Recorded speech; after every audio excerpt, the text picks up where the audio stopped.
حضرت ابو امامہ رضی اللہ تعالی عنہ روایت کرتے ہیں کہ رسول اللہ صلی اللہ علیہ وسلم نے فرمایا، علیکم بقیام اللیل فإنہ دأب الصالحین قبلکم وہو قربۃ لکم الی ربکم ومغفرۃ للسیئات ومنہاۃ عن الاثم۔ حضرت ابو امامہ رضی اللہ تعالی عنہ سے روایت ہے کہ رسول اللہ صلی اللہ علیہ وسلم نے فرمایا، تہجد ضرور پڑھا کرو کیونکہ وہ تم سے پہلے صالحین کی روش ہے۔ یعنی یہ نماز صرف امت مسلمہ کے لیے نہیں بلکہ ہم سے پہلے دیگر امتوں کے جو نیک لوگ گزرے ہیں ان کی روش بھی یہی ہے، اور تمہارے لیے اپنے رب کے قرب کا وسیلہ ہے۔ یعنی تہجد وسیلہ ہے کس کا؟ اللہ کا قرب حاصل کرنے کا، اور گناہوں کے مٹنے کا ذریعہ ہے، اور مزید گناہوں سے بچنے کا سبب ہے۔ یعنی پچھلے گناہوں کے صاف ہونے کا ذریعہ، نمبر 3 مزید گناہوں سے بچنے کی طاقت انسان کو نصیب ہوتی ہے اس کے ذریعے، یعنی گناہوں سے روک بنتا ہے۔ یہ روایت جو ہے ابن خزیمہ کی ہے۔ حضرت ابو ہریرہ رضی اللہ تعالی عنہ روایت کرتے ہیں کہ رسول اللہ صلی اللہ علیہ وسلم نے فرمایا، اس شخص پر اللہ کی رحمت ہو جو رات کو اٹھا، پھر نماز تہجد پڑھی، پھر اپنی بیوی کو جگایا، پھر اس نے نماز پڑھی، پھر اگر عورت غلبہ نیند کے باعث نہ جاگی تو اس کے منہ پہ پانی کے چھینٹے مارے، اور اس عورت پر بھی اللہ کی رحمت ہو جو رات کو اٹھی، نماز پڑھی، اپنے شوہر کو جگایا، پھر اس نے نماز پڑھی، پھر اگر شوہر نہ جاگا تو اس کے منہ پر پانی کے چھینٹے مارے۔ برابر کی بات ہے، دونوں کے لیے اجر بھی برابر کا ہے اور دونوں کو حق بھی برابر کا ہے جگانے کا، اور دونوں کو پانی کا چھینٹا مارنے کا بھی حق ہے، اور اس میں کسی کی بھی بے عزتی کی بات نہیں۔ یعنی عورت اگر ایسا کرے اپنے شوہر کے ساتھ تو وہ اس کی طرف سے کوئی روڈنس نہیں ہوگی، کیونکہ عام طور پر جب کسی کو نیند کی حالت میں جگایا جاتا ہے اور خصوصاً اگر اس پہ پانی پھینک دیا جائے تو وہ کیا سمجھتا ہے کہ اس کی بہت بے عزتی ہو گئی یا اس کے ساتھ بہت برا کیا گیا، اور عموماً لوگ اس وقت بہت غصے کا مظاہرہ پھر کرتے ہیں کہ کیوں جگایا جا رہا ہے۔ حضرت ابو ہریرہ رضی اللہ تعالی عنہ کہتے ہیں کہ رسول اللہ صلی اللہ علیہ وسلم فرماتے تھے، فرض نماز کے بعد سب نمازوں سے افضل تہجد کی نماز ہے۔ یعنی فرائض بہرحال افضل ہے اور نوافل میں سب سے افضل تہجد کی نماز۔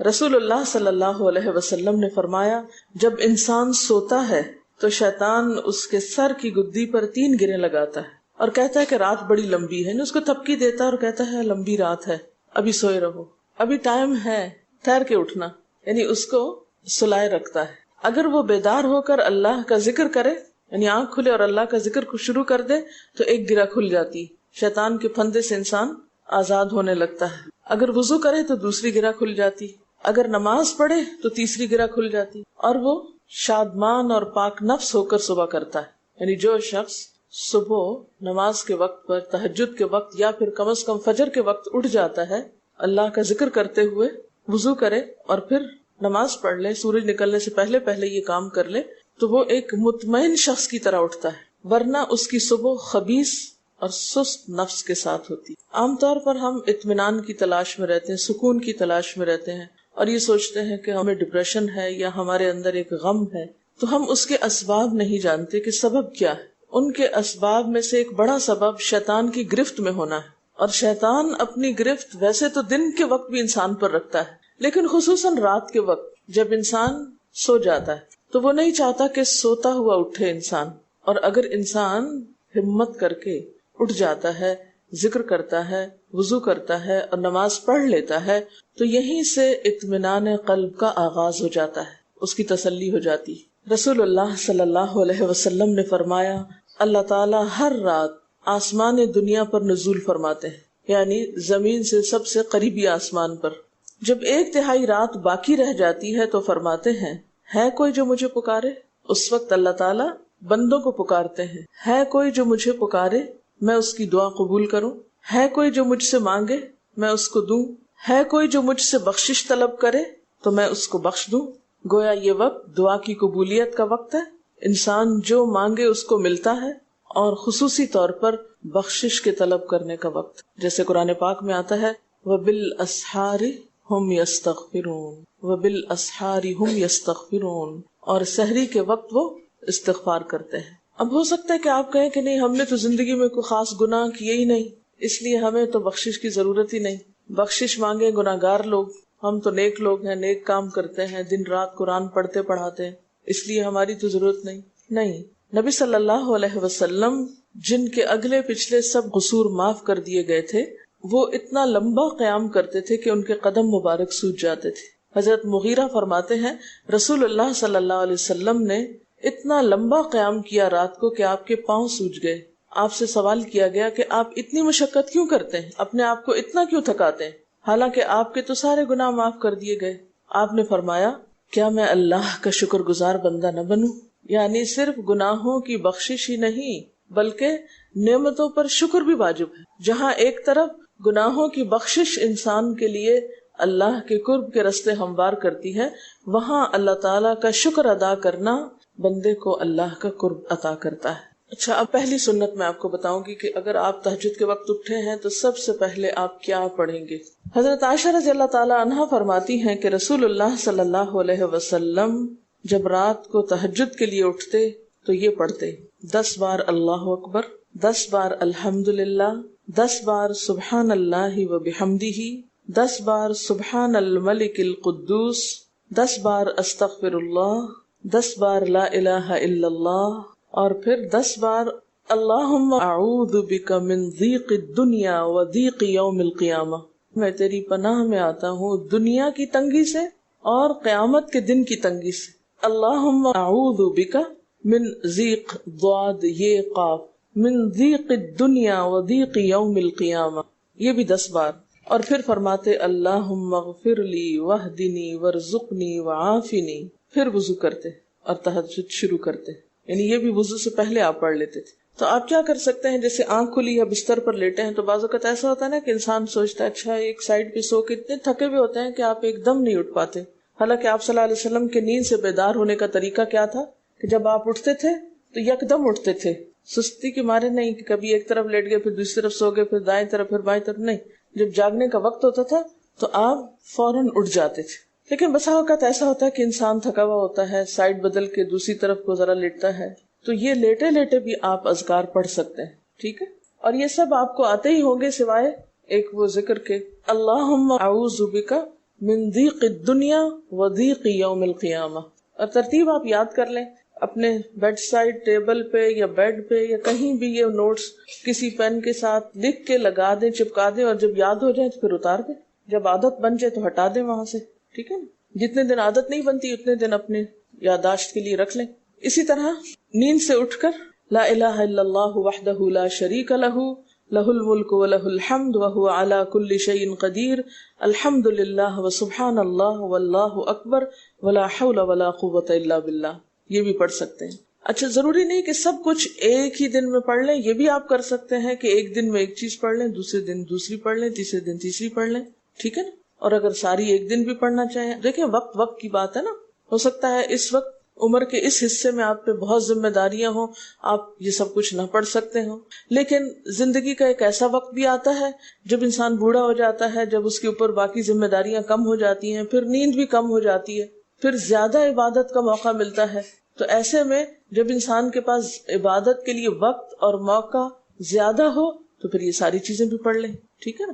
پھر اسی طرح یعنی یہ جو روایت ہے کہ جس میں آپ صلی اللہ علیہ وسلم نے فرمایا جو شخص نیند سے جاگے، اور یہ تہجد کے وقت ہی نہیں، اگر فجر کے لیے بھی آپ اٹھ رہے ہیں تو یہ دعا پڑھ سکتے ہیں، لا الہ الا اللہ وحدہ لا شریک لہ، اور پھر الحمدللہ وسبحان اللہ واللہ اکبر ولا حول ولا قوۃ الا باللہ، پھر کہے اللہم اغفر لی، پھر کیا پڑھے اللہم اغفر لی، یا کوئی اور دعا کرے تو قبول ہوگی، اور اگر وضو کر کے نماز پڑھے تو وہ بھی قبول کی جائے گی۔ صبح اٹھتے ہی اللہ کی تعریف، اور آپ کو معلوم ہے کہ یہ جو چوتھا کلمہ ہے نا لا الہ الا اللہ وحدہ، اس کو دعا بھی کہا گیا، حالانکہ اس میں صرف اللہ تعالیٰ کی حمد و ثنا ہے، اور یہ یوم عرفہ کی دعا ہے۔ حدیث میں آتا ہے کہ مجھے اور مجھ سے پہلے انبیاء کو اس دن کی جو بہترین دعا سکھائی گئی یعنی یوم عرفہ کی دعا وہ لا الہ الا اللہ وحدہ لا شریک لہ، حالانکہ اس میں مانگنے کی تو کوئی چیز ہی نہیں، صرف اللہ کی حمد و ثنا ہے۔ جیسے حضرت ایوب علیہ السلام نے کہا تھا انی مسنی الضر وانت ارحم الراحمین، مانگا کچھ نہیں، انت ارحم الراحمین، انت ارحم الراحمین۔ اللہ تعالیٰ کی تعریف کر کے اللہ تعالیٰ کے نام کے ساتھ اس کو اگر انسان پکار لیتا ہے تو یہ بھی اس کے لیے بہت کافی۔ ایک اور روایت میں آتا ہے رسول اللہ صلی اللہ علیہ وسلم جب تہجد کے لیے اٹھتے یعنی آپ ایک مرتبہ اٹھے، یعنی جو صحابی روایت کرتے ہیں، تو آپ نے بیٹھنے کے بعد آسمان کی طرف نظر کر کے سورۃ آل عمران کی آخری 11 آیات 190 سے لے کر 200 تک 11 آیتیں یہ پڑھی، ان فی خلق السماوات سے لے کر بالکل آخر تک. یعنی ضروری نہیں کہ کھڑے ہو کر آپ آسمان کی طرف دیکھیں، آپ اٹھے ہیں، چارپائی پہ بیٹھے ہوئے ہیں، ابھی وضو کے لیے نہیں گئے، بیٹھ کے آسمان کی طرف دیکھ کے پڑھ کے پھر اٹھ سکتے ہیں.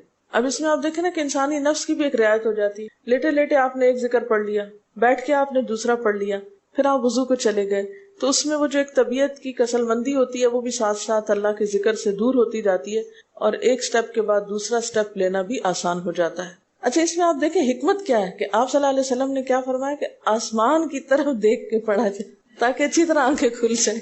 تو زبانی یاد کرنے کا مطلب یہ نہیں کہ آپ آنکھیں بند کر کے سوئے سوئے پڑھیں، کیونکہ بعض اوقات ایسا ہوتا ہے نا، آنکھ کھلتی ہے، ذکر شروع کرتے ہیں اور پھر پتہ ہی نہیں چلتا اور ذکر آدھے میں رہ جاتا ہے اور سو چکے ہوتے ہیں. اور پھر اگر آپ کو زبانی یاد نہیں ہوگی نا، دیکھ کے پڑھیں گے تو وہ الماری کی طرف ہی دیکھتے رہیں گے، آسمان کی طرف نہیں دیکھ سکیں گے، تو پھر سنت پوری نہیں ہو سکے گی. اور اسی طرح حضرت ابن عباس روایت کرتے ہیں کہ جب رسول اللہ صلی اللہ علیہ وسلم رات کو تہجد کے لیے کھڑے ہوتے تو اللہ پر تکبیر تحریمہ کے بعد یہ دعا پڑھتے: اللہم لک الحمد انت قیم السماوات والارض ومن فیہن ولک الحمد لک ملک السماوات والارض ومن فیہن ولک الحمد انت نور السماوات والارض ولک الحمد انت ملک السماوات والارض ولک الحمد انت الحق ووعدك الحق ولقاؤك حق وقولك حق والجنة حق والنار حق والنبيون حق ومحمد صلی اللہ علیہ وسلم حق والساعة حق اللهم لك أسلمت وبك آمنت وعليك توكلت وإليك أنبت وبك خاصمت وإليك حاكمت فاغفر لي ما قدمت وما أخرت وما أسررت وما أعلنت أنت المقدم وأنت المؤخر لا الہ الا انت. الہی تیرے ہی لیے ہے ساری تعریف، زمین و آسمان اور جو کچھ ان میں ہے سب کو تو ہی قائم رکھنے والا ہے. تیرے ہی لیے ہے ساری تعریف، زمین و آسمان اور جو کچھ ان میں ہے اس سب کی بادشاہی تیرے ہی لیے ہے. تیرے ہی لیے ہے ساری تعریف، تو ہی روشن کرنے والا ہے زمین و آسمان کو، تیرے ہی لیے ہے ساری تعریف. تو ہی بادشاہ ہے زمین و آسمان کا، تیرے ہی لیے ہے ساری تعریف. تو حق ہے، تیرا وعدہ حق ہے، تیری ملاقات حق ہے، تیرا کلام حق ہے، جنت حق ہے، جہنم حق ہے، تمام انبیاء حق ہیں اور محمد صلی اللہ علیہ وسلم حق ہیں، قیامت حق ہے. الہی میں تیرے سامنے جھک گیا، میں صرف تیرے ساتھ ایمان لایا، میں نے صرف تجھی پر بھروسہ کیا، میں نے صرف تیری طرف رجوع کیا، صرف تیری ہی مدد سے دشمنوں سے جھگڑتا ہوں، میں نے صرف تجھے ہی اپنا حاکم مانا. سو تو میرے اگلے پچھلے اور ظاہر و پوشیدہ اور جنہیں تو مجھ سے زیادہ جانتا ہے سارے کے سارے گناہ معاف کر دے. تو ہی آگے کرنے والا ہے، تو ہی پیچھے ڈالنے والا ہے، تیرے سوا کوئی سچا معبود نہیں ہے. یہ جو دعا استفتاح ہے تہجد کے وقت کی، یہ باہر نہیں نماز کے اندر پڑھنے کی دعا ہے. ہم دعا مانگتے ہیں اللہم اجعلنی لک ذکارا لک شکارا. ان دعاؤں کے پڑھے بغیر ذکار کیسے بن سکتے ہیں؟ ذکار کا صیغہ تو فعال کے اوپر ہے نا، بہت زیادہ ذکر کرنے والا. والذاکرین اللہ کثیرا والذاکرات. تو ذاکرات کیسے بن سکتے ہیں جب تک کہ یہ دعائیں زبانی نہ آتی ہوں اور اپنے وقت پر نہ پڑھی جاتی ہوں. ویسے بھی ذکر بہت اچھی چیز ہے، لیکن جو مسنون ذکر ہے اور جو نبی صلی اللہ علیہ وسلم کے طریقے کے مطابق ہے، جو اطمینان قلب اور خوشی اس وقت اس کام کو اس طریقے پہ کر کے نصیب ہوتی ہے، وہ اس کے علاوہ نہیں ہوتی. اگرچہ اس سے خوشی ہوتی ہے لیکن اس طرح کی نہیں نصیب ہوتی، اس طرح کا اطمینان نہیں ہوتا. آپ تجربہ کر کے دیکھ لیں، سنت کے مطابق زندگی گزارنا اور اپنی مرضی کے مطابق زندگی گزارنا، یہ دو مختلف لائف سٹائلز ہیں، دو مختلف طریقہ ہے زندگی ہیں. دونوں کا امپیکٹ فرق ہوتا ہے، اثرات فرق ہوتے ہیں. اور یہ نہیں کہ یہ کوئی بہت مشکل عمل ہے، بہت مشکل کوئی نہیں ہے، ہم کر سکتے ہیں، لیکن بات یہ ہے کہ ہم کرنے کی کوشش کریں، ارادہ تو کریں. پہلے تو آپ اپنے آپ سے یہ پوچھیں ارادہ بھی کیا کہ نہیں، کیونکہ اگر ارادہ ہو گیا نا تو کام بھی ہو جائے گا.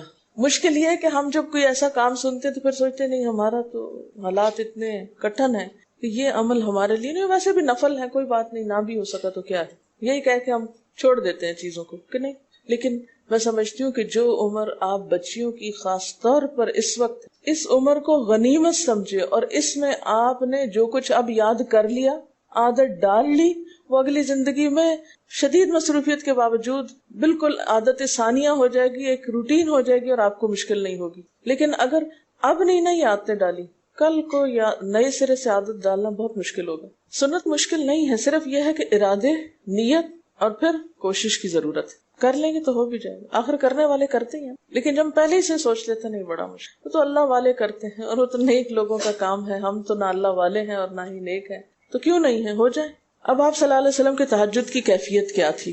حضرت ابو ذر کہتے ہیں کہ رسول اللہ صلی اللہ علیہ وسلم نے تہجد میں اتنا قیام کیا کہ اس ایک آیت کو پڑھتے پڑھتے صبح کر دی. ایک آیت پڑھتے پڑھتے صبح کر دی. کون سی آیت تھی وہ؟ ان تعذبہم فانہم عبادک وان تغفر لہم فانک انت العزیز الحکیم. ایک آیت کو اتنی دفعہ پڑھا اور پڑھتے رہے اور پڑھتے رہے اور پڑھتے رہے، اسی میں صبح ہو گئی. تو طویل قیام جو ہے ضروری نہیں کہ وہ صرف کس وقت ہو، کوئی لمبی سورت پڑھ کے ہی، چھوٹی سورت بھی ہو سکتی ہے، لیکن روح کے ساتھ، شعور کے ساتھ اگر آپ دہرا کے بھی پڑھیں.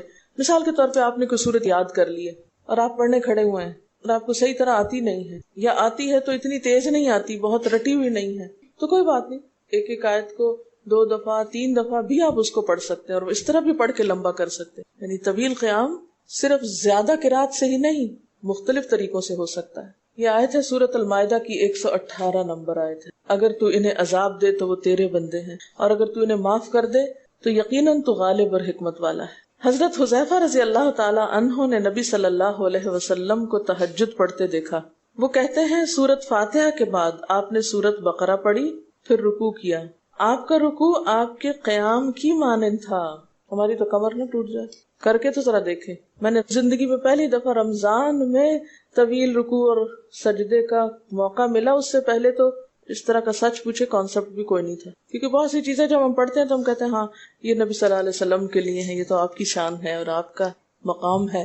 ہم تو عام کمزور بندے ہیں. اصل میں ہم کمزور کیوں ہیں؟ اس لیے کہ ہم نے اپنی انرجیز بیکار باتوں میں بہت لگا رکھی ہیں، بیکار غم پالے ہوئے ہیں، بیکار مشغلے ہیں، بیکار گفتگویں ہیں. تو انرجی تو لگتی ہے نا. آپ فضول کی باتیں سوچیں تو کیا انرجی نہیں لگے گی؟ آپ لایانی چیزوں پہ کڑنا شروع کر دیں، کیا انرجی نہیں لگے گی؟ لگے گی. تو پھر آپ کے پاس کوئی تعمیری مثبت کام کرنے کے لیے نہ وقت ہے نہ انرجی ہے.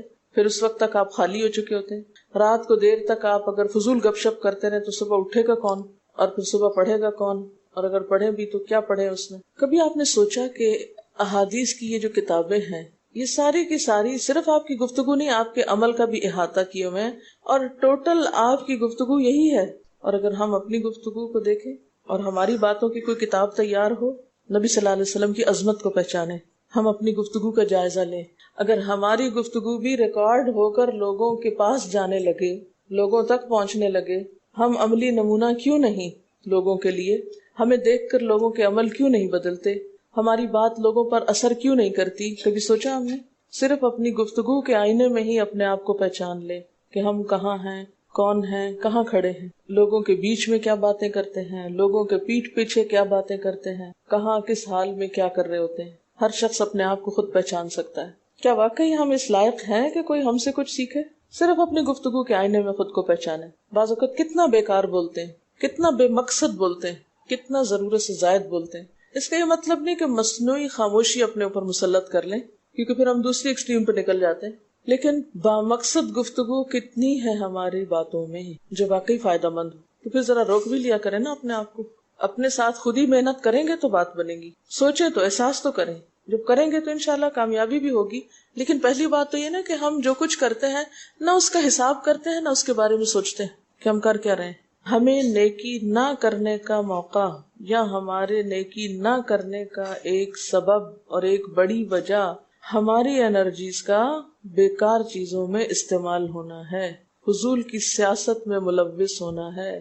اپنی ذمہ داریوں کا ہمیں ہوش نہیں ہوتا، دوسروں کے کاموں میں مداخلت خوب سوچتی ہے. خود کیا کر رہے ہیں اس کا کچھ پتہ نہیں، دوسرے کیا کر رہے ہیں اس سے بہت دلچسپی، یا کیا نہیں کر رہے.